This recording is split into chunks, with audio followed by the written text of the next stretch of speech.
የቤተሰብ ሐኪሞች የእርሶ የጤና እንክብካቤ እንዴት እንደሚያቀናጁ። የቤተሰብ ዶክተሮ ስለ እርሶ የጤና እንክብካቤ ዋና አስተዳዳሪ እንደሆኑ አድርገው ያስቡ። ማንኛውም ምርመራዎች ውጤቶችና ሪፈራሎች ይከታተላሉ።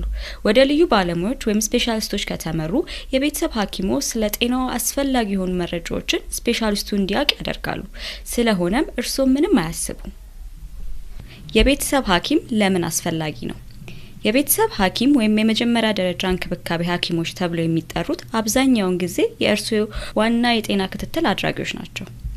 ጤናውን በጠቅላላ እንዲመለከቱ የሰለጠኑ ናቸው። የተለመዱ የጤና ጉዳዮችን ከመመርመር ጀምሮ እርሶን ከሌሎች የጤና አገልግሎቶች ጋር እስከማገናኘት ድረስ ይረዳዎታል። የቤተሰብ ሐኪሞን ማግኘት አስቸኳይ የጤና ጉዳዮች ላይ ብቻ ሳይሆን በየጊዜው ለደህንነቱ የማያቋርጥ እንክብካቤ ያደርጋሉ። የቤተሰብ ሐኪሞችን ለማግኘት እስካሁን የቤተሰብ ሐኪም ከሌለው እርሶን የሚረዱ አማራጮች አሉ።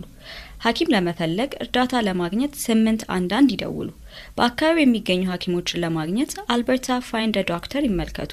እንዲሁም ከእንግሊዝኛ ውጪ በሌላ ቋንቋ ለሚጠቀሙ የአስተርጓሚ አገልግሎቶችን ይጠቀሙ።